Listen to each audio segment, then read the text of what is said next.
Welcome to মোহ বিশ্বাস blog. আশা করি তোমরা সবাই ভালো আছো, আমিও ভালো আছি। তো সকাল সকাল চলে এসেছি, যেহেতু দোকান আছে জানোই, আজকের থেকে আবার দোকান শুরু।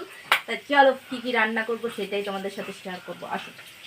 তাই এইদিকে দেখো বাঁধাকপি রান্না করবো দেখে আলুটা জিরে আর তেজপাতা ফোড়ন দিয়ে আলুটা ভাজা বসিয়ে দিয়েছি। আর এটা হচ্ছে বাঁধাকপির মশলা, এর যে হলুদ গুঁড়ো, জিরের গুঁড়ো আর হচ্ছে আদা মানে ঘষে নিয়েছি, আর কাশ্মীরি লঙ্কার গুঁড়ো, এটা হচ্ছে কাঁচা লঙ্কা চেরা আর টমেটো, এটা হচ্ছে বাঁধাকপির মশলা। তো নুন টুন তো দেবই। আর এদিকে হচ্ছে বাঁধাকপিগুলো কেটে ধোয়া, সব সকালেই কেটেছি।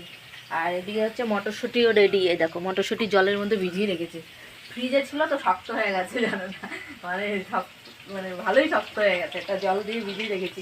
তো যাই হোক, সকালে ভাতটা আমার হয়ে গেছে, এই দেখো। আর ওইদিকে তোমার দাদা ভাইয়ের আটা মাখাও কমপ্লিট, আটা মাখাও হয়ে গেছে। তো সকাল সকাল যেহেতু দোকান থাকলে সকাল সকাল উঠেই সব কাজ সারতে হয়। ভিডিওটাকে স্কিপ না করে পুরো ভিডিওটা দেখবে আর বেশি বেশি করে শেয়ার করবে। তো আলুটা যেই লাল লাল হয়েছে, এখন আমি দিয়ে দেবো সব মশলার গুঁড়ো, এই সবগুলো দিয়ে দিলাম। এবার দেবো হচ্ছে কাঁচা লঙ্কাগুলো, টমেটোটা একটু পরে দেবো কেননা টমেটো গলে যায়। সব কাঁচা লঙ্কাগুলো দিয়ে দিলাম। এবার আমি একটু কষিয়ে নেব, জিরে গুঁড়ো টুড়ো সব দেওয়াই আছে, একটু কষিয়ে নিয়ে দেখো নুনটাও দিয়ে দিলাম আন্দাজ করে। একটু কষিয়ে নিয়ে দিয়ে দেবো হচ্ছে বাঁধাকপিগুলো। বাঁধাকপিতে একটু তেল মেল না দিলে ভালো লাগে না।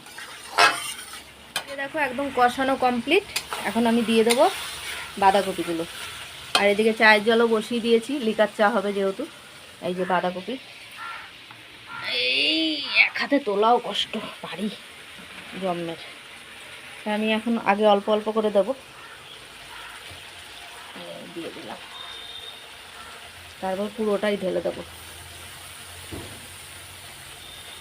বাঁধাকপি দিয়ে রুটি খেতে ভালোই লাগে, ওই জন্য সবাই বলে বাঁধাকপি করে নিয়ে আসবা, তাই জন্য বাঁধাকপি আজকে করলাম। দেখো সব বাঁধাকপিগুলো ঢেলে দিয়ে দিয়েছি, আর চায়ের জলটা ফুটতে থাকুক। এই যে ঝুড়ি ফাঁকা, এখন ভাতের হাঁড়িটাও ঘরে নিয়ে যাব। আর টুকিটাকি এই যে বাসনগুলো বেরিয়েছে, ধুতে হবে। মটরশুঁটিটা একটু পরে দিচ্ছি, ধনে পাতাও রেডি। আর এদিকে তোমার দাদা ভাইয়ের তো আটা মাখাও কমপ্লিট। আর এই দেখো দোকানের জন্য ভাড় আনা হয়েছে, মগটা সেদিন নিয়ে চলে এসেছিলো, মাজিনি, তা বাড়িতে মেজে আবার নিয়ে যাচ্ছি দোকানে।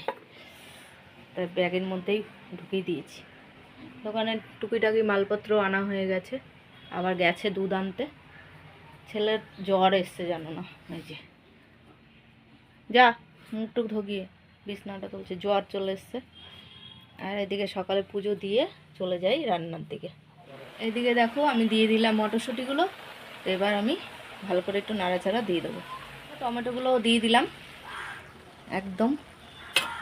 এবার একটু নাড়াচাড়া দিয়ে দেবো। বুঝছো, বাঁধাকপি দিয়ে জল বেরাচ্ছে, জল কিন্তু এখনও দিইনি আমি, আর দিইও না। বাঁধাকপির যা জল তাতেই সিদ্ধ হয়ে যায়। চাটাও হয়ে গেছে, এই দেখো। এখন পেঁয়াজ ছিলে নিলাম দোকানের জন্য, কাঁচা লঙ্কা পেঁয়াজ নিতে হবে যেহেতু। তো এইদিকে দেখো বাঁধাকপিটা হচ্ছে, ঠিক আছে। আমি একটু চিনি দিয়েছি, কেননা চিনি না দিলে ভালো লাগবে না। আর ওদিকে তোমার দাদাভাইকে খেতেও দিয়ে এসেছি।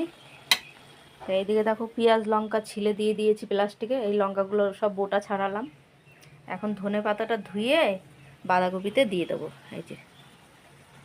আর ওইদিকে তোমার দাদাভাই খাচ্ছে, চলো দেখবে। এই যে কী দিয়ে খাচ্ছ?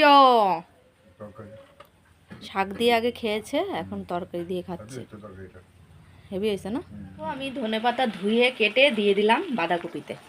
এই হচ্ছে বাঁধাকপিটা রেডি, এখন আমি নামিয়ে দেব, হয়ে গেছে। থেকে আসার পরে তোমার দাদাভাই খাচ্ছে রুটি দিয়ে বাঁধাকপি। বাঁধাকপিটা কেমন হয়েছে? আজকে সবাই বলছিল বাঁধাকপিটা খুব ভালো হয়েছে, একদম প্লেন রান্না করলেই ভালোই লাগে বলো। তা তার সাথে সাথে আমাকেও দুই গাল খাইয়ে দিচ্ছে, তাই তো? জানো খাচ্ছি না, ছেলে বসে রয়েছে।